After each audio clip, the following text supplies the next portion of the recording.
First of all, thank you so much for being here. The best gift that anybody can give somebody else is their time. And you have given me your time, and I'm grateful. And I really hope that at the end of this evening, we're going to learn together and feel together and understand a little bit more about Kintsugi, which is my passion. I need to thank a few people. I'm going to feel like, okay, I'm receiving the Oscars. I'd like to thank, let's start with God, my husband. No, okay. I want to thank, first of all, the Tryp Hotel. Rebecca is the event manager of the hotel.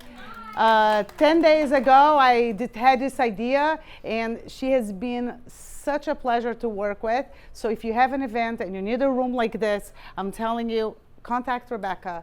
And underneath wherever you're sitting. okay, so really, it was flawless. The food is catered by Grill 212. I want you to know that I placed my order. I told her what I wanted, and then I told her what we're doing, and then she's like, I'm giving you soda, I'm giving you potato things, I'm giving you free this, free that, because she was just so excited about what we're doing. So support, if you're in the city around 80th, go eat by Grill 212. There's one person that if it wasn't for this person, this event would not happen. And that's Adina, okay? And I want you to see the power of what it is to be such a supportive friend, because I told Adina, I would love to do this event, but I'm not gonna do this event because there's no time. I wish I'd done it. And she said, what do you mean? Let's do it. And let's do it together. You know, it wasn't Miriam, go and do it, you know, I'll be there. It was, I'm gonna help you with swag, and I'm gonna call the people, and I'm gonna do this. And she came from Baltimore here. So unbelievable. All the brands that supported in the swag. Guys, this is an amazing swag bag. I don't know what your experience with swag, but I've never gotten a swag bag like this. Support the vendors. So what I want you to do is there is Adina made an Instagram page called Mika Event. And if you go to Mika Event, there is about, I don't know, 15 or so brands. Go there and follow each one. See who they are and write a note. Thank them for the swag that you got tonight, because trust me, they didn't do this so much for the marketing. This is a very small group. They did it because they cared. They wanted to give you a gift. So do the right thing. Support them. Next time you want to buy a gift from somebody, get it from them. Celine, my friend from France, she wrote a book on Kintsugi. She's here, and she's going to be able to answer questions. She's given one book that we're going to do a giveaway at the end. There's also Carmela Cosmetics giveaway. There is something from me, and there is a subscription for Nashi magazine for a year subscription. So aside from the swag, we're also going to have 4 drawings for the giveaway, which at the end of the event, 4 lucky girls are going to get some stuff. So Loris came from Florida. Okay, she completely made me feel like I better raise the bar. You know, like an hour before, I better practice this once. Yes, she came from the airport. So, you know, and I want you to, Loris is interviewed. She's on the blog. Celine is on my blog. You can go and read about these people and see that they're just one of us. You know, there's no difference. She's one of us, and she has a great story to tell. And I'm sure you guys have a great story to tell too. So I'm going to begin. And I'm going to share a little bit about me. Okay. I'm a little bit controlling as a person. I'm not saying that in a good way. I'm saying that I'm not in such a good way. I'm a little bit controlling. And by that means that I want to make sure that everything happens just so. And if people have problems, it's my job to fix it because I can fix it. So in my life, I always knew that I had to go and fix, do it and fix. So when I was about 10, 12 years old, I came to the conclusion that I wasn't in this world just to be, just to have fun. I must have had a job. I couldn't understand why God didn't tell us ahead of time what our job was. I felt that it was unfair that we kind of had to figure out as we go. So I said, you know what, if God's not going to tell me what to do, I'm fixing it. I'm going to figure this out myself. I'm going to open an orphanage. I never did any research and why did I want to open. Don't ask. I was 10. But that dream of opening an orphanage continued with me because I brainwashed myself that I was in this world to open an orphanage. And as the years went by, I did nothing with this duty of mine. And it was very disheartening. I said, well, that must not be my job. For 25 years, I worked with ethics and compliance. By the way, I want to thank Uri, who's videoing for free. He's the videographer of the Maccabees. Whoever knows the Maccabees, and Itzhak Perlman. And we met each other through my business of ethics and compliance. And today he's like here with a bunch of girls. So that he's really volunteering here. And to hear about Kintsugi, so he's really nice. I did that for 25 years. And then one day my life changed. Okay? My life changed, not for the better, for the worse. And I was so completely broken. Hold on. This quote, life has its ups and downs. When you're up, enjoy the scenery. And when you're down, touch your soul of your being and feel the beauty. Sometimes when you are in the worst point of your life, you could really find the beauty in yourself that you didn't know that you had. What happened in my life, it doesn't matter, okay? It's not the point. I'm not a psychologist, I'm not a therapist, I'm not a support group leader. That's not why I'm here. So therefore, I'm not gonna talk about the tragedy, but I'm gonna talk to you about what I learned from my research about the journey to healing. When my life was completely shattered in a million pieces, I felt like if you imagine a vase falls and breaks, and you're looking down, and there's some pieces, but the rest is sand. The ceramics broke in such fine, tiny little pieces that when you looked at that vase, you said, there's no way that I can put this together. I'm a fixer, but I can't fix it because how can I put it together if there's not even solid pieces for me to put it together? What am I gonna do with those holes? My husband and I are sitting across from each other on the sofa, tears streaming down. And I know it was such an important day, and I'm gonna tell you about this day, that I remember small details. I remember both of us sitting, tears were rolling. We weren't, the tears were just rolling down, and they were so hot that as they touched our skin, it burned the skin, because mine, I don't know about my husband, but I felt that the tears so hot on my skin, and we couldn't move, our hands, and it was like, oh, and now I understand those advertisements for all the medications against depression, that they have like that little drawing, and they show the person doing like this, and I'm like, oh, now I get it, that's me. So I told my husband, let's go to the beach. And he goes to the beach. I said, let's go for a walk on the beach. So we barely get to the car, and we get to the beach, and I told him, I want to do a ceremony. Because sometimes I think that we need to concretize English? No, like to make it concrete, to visualize something, to see something, so for us to comprehend. I'm a very visual learner, so I need ceremonies is something that I like. So what was my ceremony? I invented it on the spot as I got there. I said, let's find shells. Let's take the shells in our hands and say, this is the pain in my heart. Throw it to the ocean. This is my worry.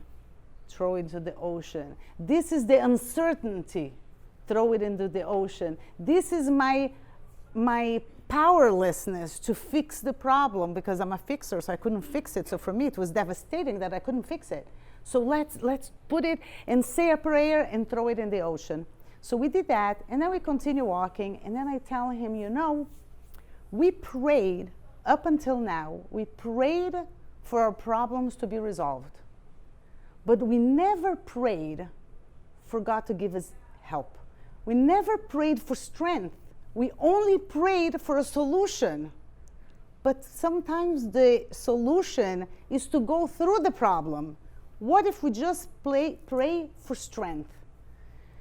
So we prayed for strength, and I can tell you something. If we were walking like this while we were going to the beach, we walked to the car with our back straight, and we walked to the car. That doesn't mean that we were not in pain, but we felt a complete difference in the power and the strength that we had, that we were going to get through it. Okay, I'm in my room. This is times later. Okay, no, hold on a second. I'm gonna go back. I decided that I need to change careers. Do not do that in your lives. When your life is a royal mess, don't make a drastic change. But I'm a fixer, so I thought I'm gonna fix it. I'm gonna change careers, and I'm gonna do something that I know nothing about. And this way I'm gonna be so busy, and if I'm so busy, I'm not gonna have time to feel pain. So I don't know how to sew, I don't know terms, I don't know fabric, I don't know anything. I'm gonna be a designer. And I did so well that idea that I would be so busy. I did so not well believing that being busy solves anything. The opposite. It just prolongs and postpones the pain that you need to feel. You know, the process of grieving is not something that you can skip, so it just prolongs it. But I got very busy, and I was just doing clothing, and I think that any of you who follow me on social media see me without makeup, see me with a beanie, and you guys may not know, but that black top is my pajama top. She knows. And this is me. I'm a very simple person. I am the farthest from being a fashionista. That's not, I'm just simple. I'm happy like that. I love and admire people that are always put together. It's just not me. Here I am designing clothing. What the heck am I doing? I was not, excuse me, feeling fulfilled. I have just a bottle. Yeah, thank you. I was not feeling, thank you. I have it, Rebecca. I was not feeling fulfilled because I wanted to do something, right? If I'm not opening an orphanage, I need to help women. And I figured that if I was going to make great clothing that was very comfortable for women, I'm going to be helping women, so they're going to be happy, so then I'm going to be happy, and everybody's happy. But I was not happy. I was working very hard, and I was devastated. How can I change this? So now I go back to my bed. I'm in my bed one day, and a friend of mine sends me this video. When a bowl is broken in Japan, it's put back together with the cracks being filled with gold, creating a beautiful lining. This is to emphasize the beauty in what was once broken. They believe that when something has suffered damage and has a history, it makes it more beautiful. And the same goes for human beings. Everything that you've been through, everything that you're going through, doesn't make your life uglier, although it may seem that way when we're going through it. It's up to us to choose to paint our struggles with gold and make it beautiful. You are not broken beyond repair. You can pick yourself up and learn from what's happened and become a better person from it because of the struggle that you've been through. You can wear your scars proudly as a badge of honor, as if to say, look at what I've been through. It's made me who I am today, and I can get through anything life puts in front of me now. Nobody has had a perfect life, and nobody ever will. It's only up to us if we choose to paint our broken pieces gold and make it beautiful. Don't be ashamed of what's happened to you. Everything that has happened to you for a reason. So the more we deny, the more we complain and don't accept what's happened to us, then it doesn't become useful.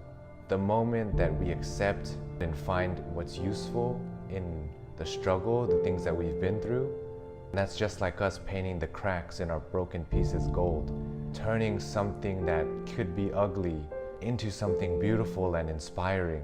When what you have been through is inspiration for other people, then it was all worth it. So don't get stuck on how things used to be. I once heard a quote that said, "Every next level of your life will demand a new you." And sometimes it takes being broken in order to become that new version of yourself. So if you're going through hard times, I hope this video can help you or somebody that you love. My name is Sean Uranahiran. Sawasdee krap.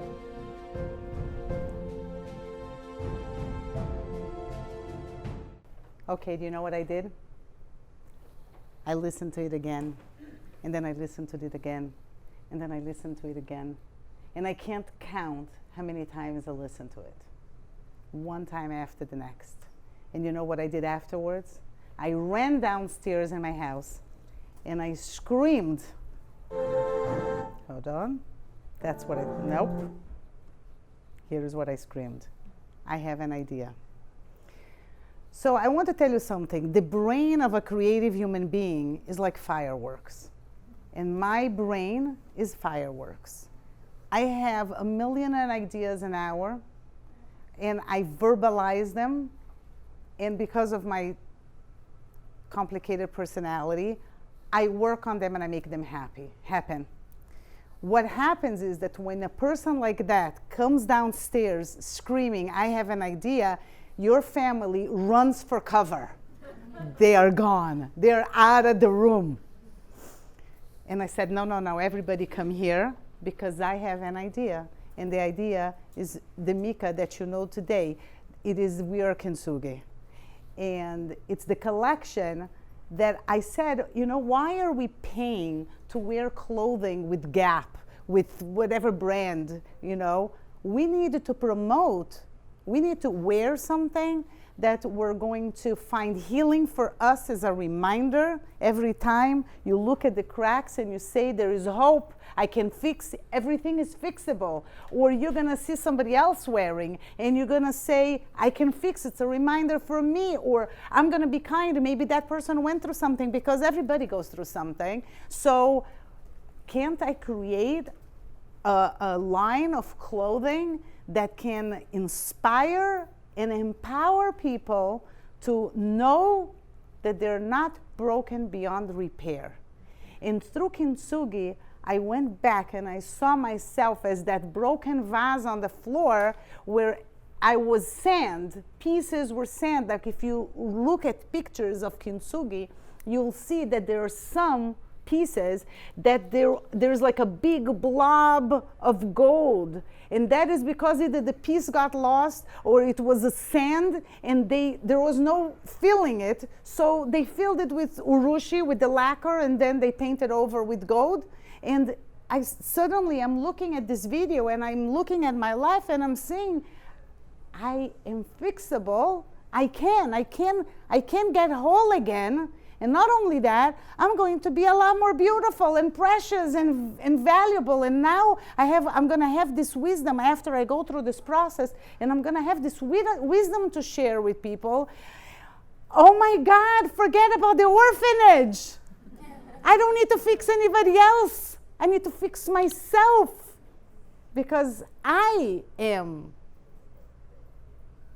a gift. I am precious. I am worthy of the work. I don't need to go out. I can start by fixing myself, and then after I'm done, I do the job, I can be a light and like fire, because fire, you pass fire, it becomes more fire, and it doesn't take anything away from you. So you can teach this wisdom and this lesson and this emotion to somebody else and other people. Could you imagine if I can help one person? So that was the conversation that I had with myself. Miriam, can you imagine if you can change one person's life? That became my mission, my why, and Mika changed. And Mika is changing and evolving and growing, and I need you to understand that Mika is not only about clothing. Mika, the clothing supports, it's almost like it's something that you buy as an auxiliary thing, but really the Mika mission is this, is us. It's not about the money I need to pay my bills, so we sell clothing, but Mika is this, is us getting together, people from all faiths and colors and sizes and heights and in situations and stories or no stories, but that is what Mika is about. And I need your help also to spread this message. So now I'm going to tell you about what I learned. And a lot about, because I started a blog, I started interviewing women, right? That was my next process. My next process was, hold on a second. There are people that are joyful. I'm sure stuff happened in their lives. Let me find out what happened to them. I told my friend, it's a friend from when I was a teenager. We're still friends till today. And I said, Joey, I'm going to interview women that went through hardship and are joyful. He starts laughing. I said, why are you laughing? He said, you're going to interview no one. I said, why not? He says, there's nobody. Whoever went through hardship is stuck in that vortex of that nightmare, and they're there. And I'm like, I don't believe it. I don't believe it, because there are people that are happy, and everybody went through something. So what happened to them? Are they all faking? I'm going to interview. And since I made that decision, these people come to me. I attract the people. I mention in a group, and before I know it, I am flooded. Lisa knows we're in one group together, and I mentioned one time, and I've had enough. So many members of that group, are interviewed in our blog. Okay, I'm going to tell you first about the steps of Kintsugi, and then the steps of healing, and then the most fascinating message that I learned from those interviews. And this message is really what I want you to leave here with, because there's a lot of people that are inspiring. I'm not the best speaker, my language, I make mistakes and whatever. This is not my, I haven't been doing this for 100 years to speak. So there are people that are more inspiring, but if I can give you tools that you can apply in your life, and I can empower you to then make changes whenever the issues will arise, I did my job. Okay, so something breaks, right? That's the cup falls, the vase falls, it breaks. The next step in Kintsugi is to find all the pieces and put them together and figure out that puzzle. And then, this is actually not a real thing, because the urushi is really black. You don't glue it with gold, you glue it with urushi, which is a Japanese lacquer. It comes from a tree. It's all natural. The whole process is very natural. And you put the urushi, and then you start putting it together. Some people put tape, some people put rubber, in order to connect the pieces for them to stay. And then starts the time that's really difficult. And that's the doing nothing. So for a control freak like me, that time is very hard. So this morning, I went to Long Island City with Celine, and we met the only Japanese Kintsugi master that lives in the US, in New York at least. And I went to him because I wanted to thank him. Why did I want to thank him? Because I sent him an email about 8 months ago, and I said, again, because he gives courses, it's once a week. I can't come 4 times in a month to New York. I said, again, can I come stay a whole week with you? I'll work with you Monday through Thursday, and we'll finish a piece together. And he wrote back, I'm so sorry. No, you cannot do that, because you need time. It needs to cure. You need to wait. That is an intricate part, integral part of the process of Kintsugi. But that was that. Okay, thank you so much, I understand. But that message stayed in my mind, which afterwards became a message that was very important to me. So I went today to Long Island City, and the first thing I told him is, I want to thank you for teaching me about weight. Then you applied the gold. Okay, then you decorate it and you put the gold. And then after that, you admire your piece. I don't know about you, but when I organize my closets, I organize it, and then I keep going there and opening the door and like sanding. So nice, everything is folded. And it's only gonna last a day or two, but look how nice, and I admire. So the same thing with the Kintsugi piece. You finish, you admire, you enjoy it, and you use it, right? When this bowl was broken, you couldn't use it, and now you could use it again. What happens with us human beings? We go through our hardship, to our tragedy, and actually people skip a lot. People want to skip. This is what I wanted to do. I wanted to skip the grief, and I wanted to go back to work, and I wanted to be busy. But you need to grieve. It's part of the tragedy. You then plan an action plan, right? You formulate, what am I going to do now? And that's when you're putting the pieces together. You do the hard work, whatever it is that you need to fix in your life. Then you have to have patience, because it takes time. Sometimes you have to do things 100 times. And then you add the gold. You make your life more beautiful. We're going to talk about what's the gold. And then you celebrate your better self, and you enjoy the person that you have become after this whole process. I'm not what happened to me. I am what I choose to become. And it's very important for us to know that the point is the journey. This fixing, the resolution for your tragedy, that is exactly why you're here. It's not the orphanage, okay? You know what I mean by that. It's not, sometimes it's going through that process. That is the journey, and who you become is really what you celebrate at the end. So I interviewed the women. I've interviewed about 35 women who went through from, stuff, simple things, to extremely complicated and difficult, even difficult for me to write about. And I learned a few things. There is a process that you start as a victim, and you become you go to survivor and then thriver. Not everybody gets to thriver. Not everybody gets to survivor. The victim is that person that is, this happened to me. This is awful. I don't deserve it. I know so many more people that are so much more awful than me. Why are their lives beautiful? And my life is a mess. It's not right. I see it's not. Somebody come and help me and fix my life.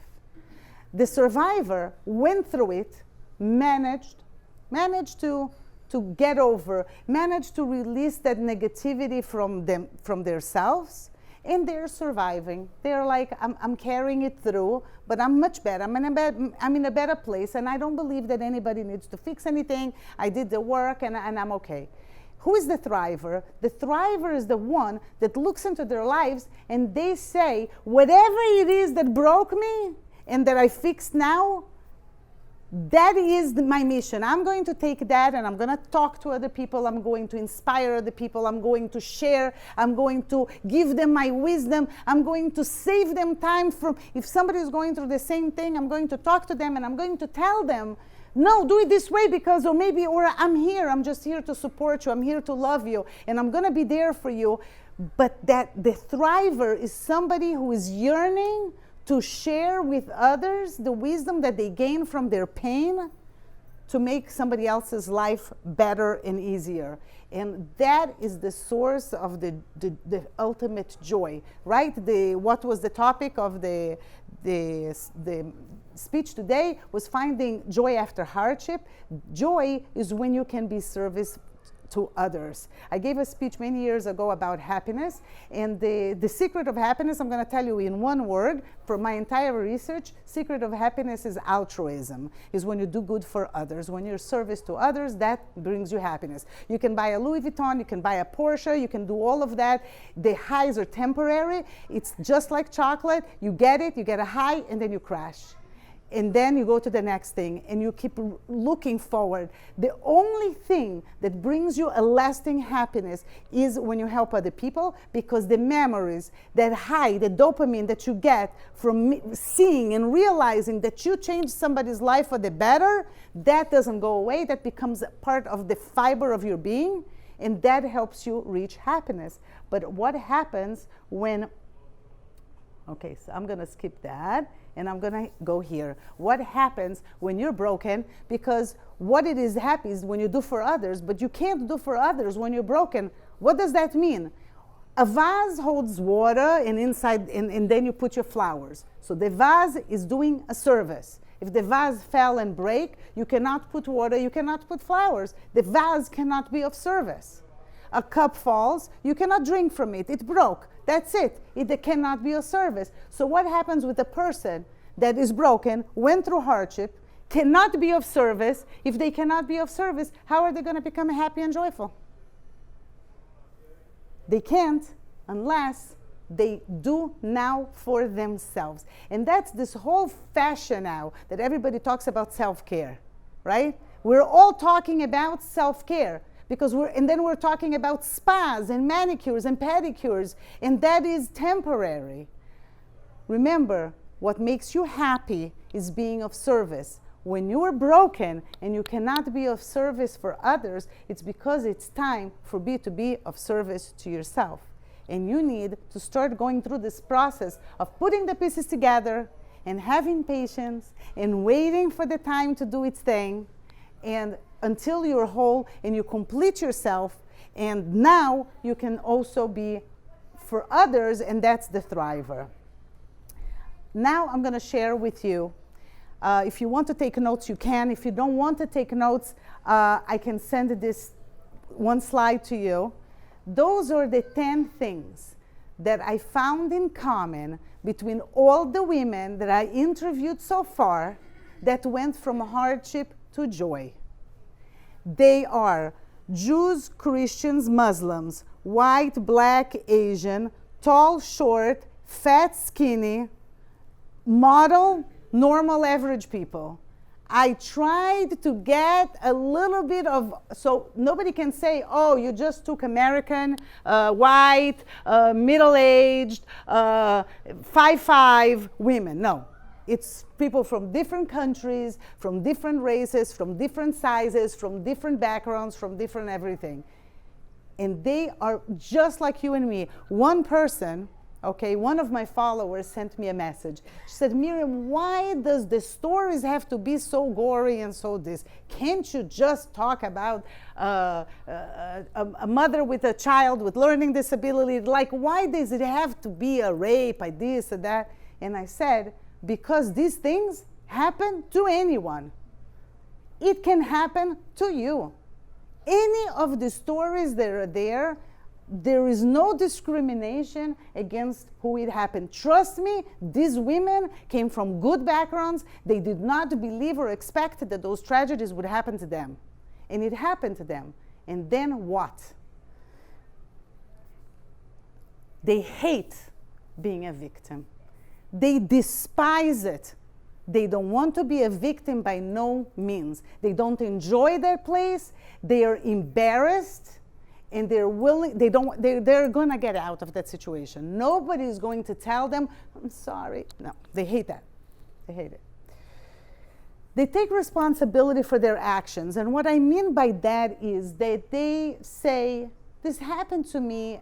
There was things that I could have changed in my behavior. I can't change somebody else, but what can I do to change me? What is something that I can do?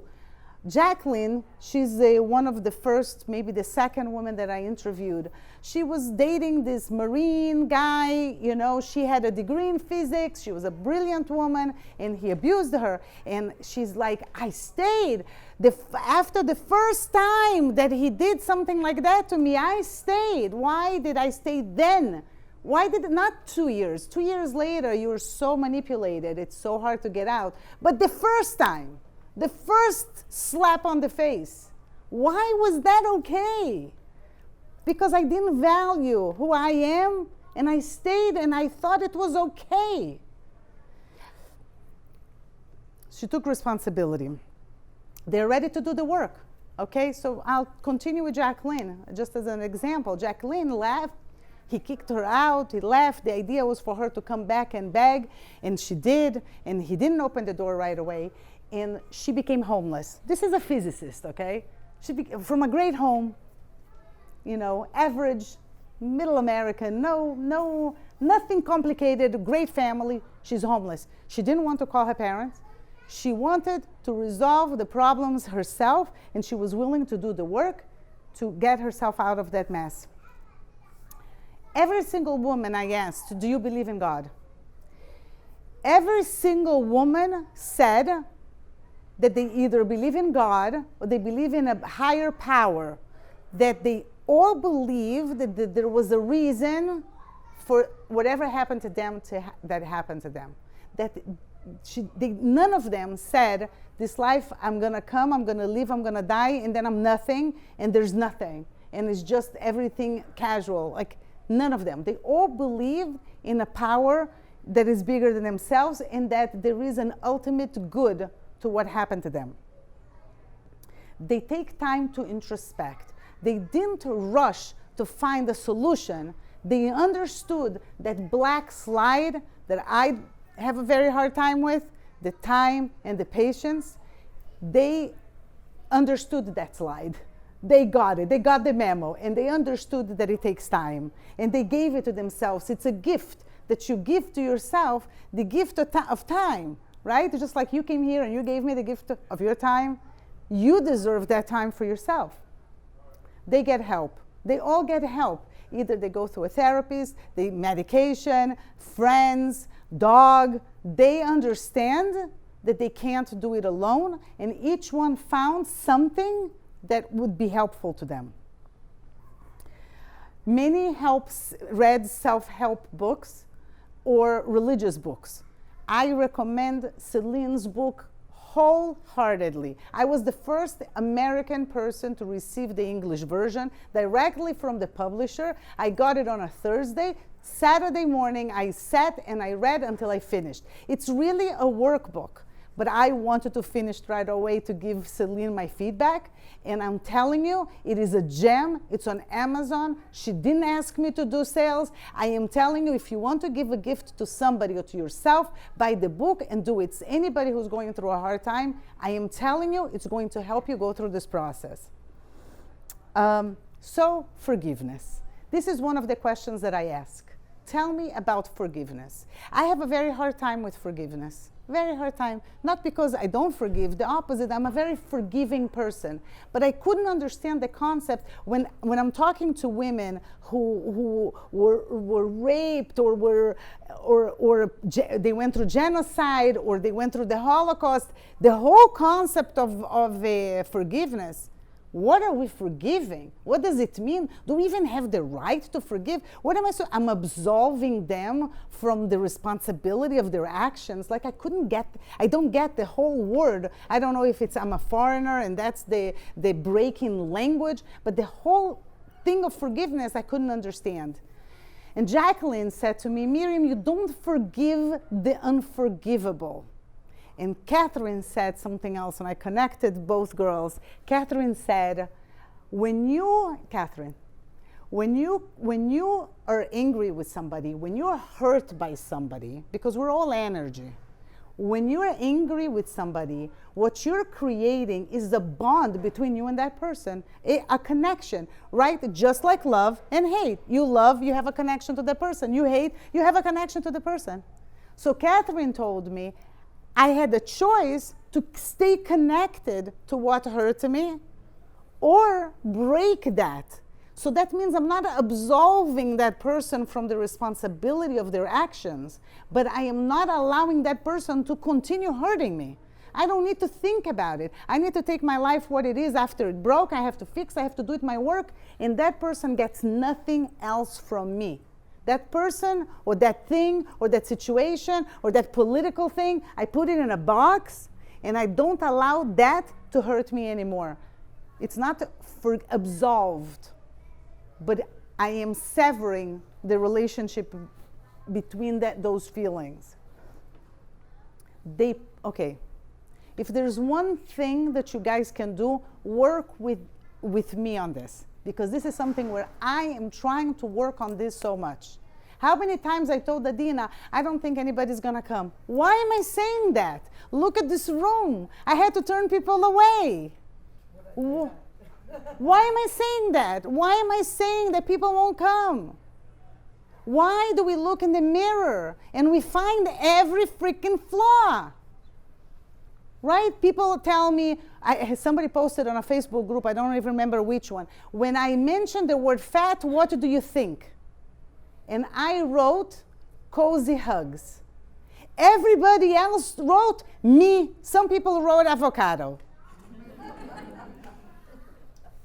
But I was the only one that wrote something positive. I only wrote that positive to start a conversation. Trust me, my first reaction deep inside was to write me. But yes, so what? So I'm fat, that's great. Listen, we need from all sizes. I'll take it one for the team, I'll be the fat one, and then when I'll give you a hug, it's gonna be soft and cozy. Problem solved, and now I don't have to stress about it. So why are we talking to ourselves with such negative and harsh words? To somebody else, you don't do it. Would you go and say you're fat, you're too short, you're this, your nose is ugly? Would you tell any of your friends? Never. But to you, you can. To your family, you can. What's up with that?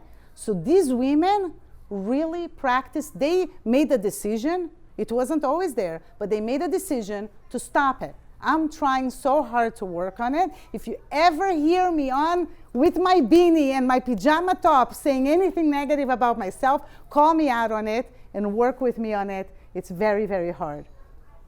They are filled with gratitude. They're filled with gratitude. I have water. I was so thirsty. I have water. Thank God I have water. Whatever it is that it may be, start your day and end your day making a list of all the wonderful things in your life, because you're going to see a transformation. I interviewed Celine. I was in Portugal. I was exhausted. But because of the time difference, it was a convenient time for us to talk. I come back from a full day of work and I sit down, and it's usually between an hour and a half to 3 hour conversation, those interviews. And they're heavy. It's hard for me because I'm very emotional and I really connect with people's pain. So it's for me, I live it. Celine is here. She's telling me, I got married, I got divorced with a baby, then my mother committed suicide. Then I got married, and then again I got divorced and I had another baby. And as she's telling me her story, she's saying, I'm so lucky. I'm lucky for this, and I'm lucky for that, and I'm lucky for this. And she goes, and look, Miriam, I wanted to write a book about Kintsugi, and I didn't know how, and then I wrote it, and right after, the publisher called me, look how lucky I am. True or not? I didn't mention one word to her. I took my notes, I recorded the conversation, I let her speak, and then I wrote the lessons that I learned from her. And she texted me from a train, going from one place from France to another. And she's saying, I'm crying. I didn't know that I said those words. I'm so happy that I'm so lucky.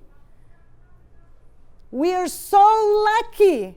I can't even stress you enough. With all the crap that happens in our individual lives, we are so lucky. I can tell you, I have a blog that I just wrote and I sent it to the woman to read it. It took me 6 months to have the courage to listen to her story again. I couldn't listen to her story again. It took me 6 months to get over it, and then I had to listen to it again, and I had to write it. You don't understand how lucky we are. We have to write it down. We have to read it. We have to, like a cult, convince ourselves and remind ourselves of how lucky we are. And then at that point, our pieces are going to start mending together, and we're going to become whole again. And when we're whole again, we can be of service. And when we can be of service, that is when we're joyful. That is joy. That is joy. I'm telling you, I'm giving you the secret. It's tested and proved. I talk to all people. It's for all of us the same thing. That is what's going to make it. If you are of service, you start being of service to yourself. And when you're whole, you can be of service to others. I'm going to share with you a video that I did for Mika Fashion. This video, I hope to do a Kickstarter. I need you guys to understand that, you guys do understand that my mission is not only the clothing. We're going to try to raise funds. You guys are, most of you, even customers. I don't want anybody to buy clothing. That's not the point. I am here to ask you for your friendship and for your help. I will need, when the time is right, that I'm going to launch this Kickstarter, I ask your help to promote it. That's all I ask. Share it with your social groups, because each one of you can reach 100 people that I can't. And that's a heck of a lot of people, just putting these people from this group. I'm not trying to reach the people who are already my market, who are already my target market. I'm trying to reach others. And the reason is so I can do this all over the world and have people and impact people and be able and get better, become better, be able to give better things so I can empower people to fix. And it starts with just one person. If just one person, I did my job.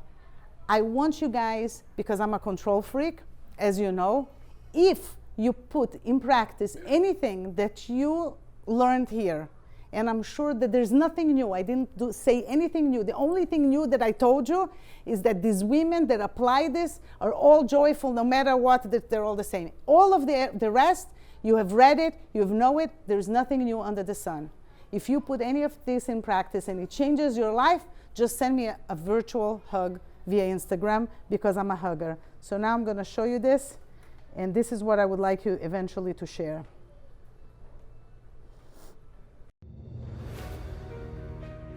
Kintsugi is when a pot falls and breaks in Japanese culture. They don't throw it out. They fix it. They mend it. A pot that cost $5 to begin with, after it's mended, could be worth thousands of dollars, depending on how many breaks. They put it together with gold. And actually the pieces become so much more beautiful after. And you are accentuating the breaks, but it's so beautiful. Each one of us experience things in life that made us so special, so unique, and so important. I'm Miriam Grunhaus from Mika Fashion. I decided that what I needed to do is use fashion to connect with this message. And I created a line that really celebrates Kintsugi in people.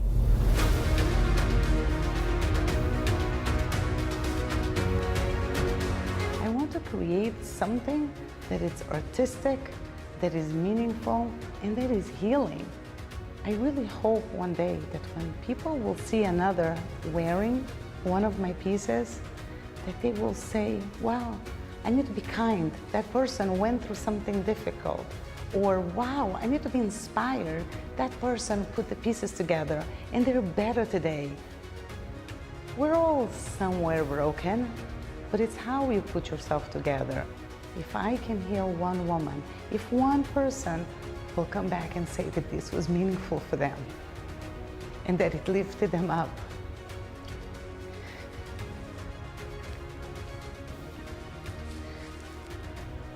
then my trajectory in my life was valuable. And I just chose to do it through fashion. Show the world that even if you broke, you're shining with gold and you're perfect in your imperfections. Support us, help us create something very unique that can actually help people within the fashion world.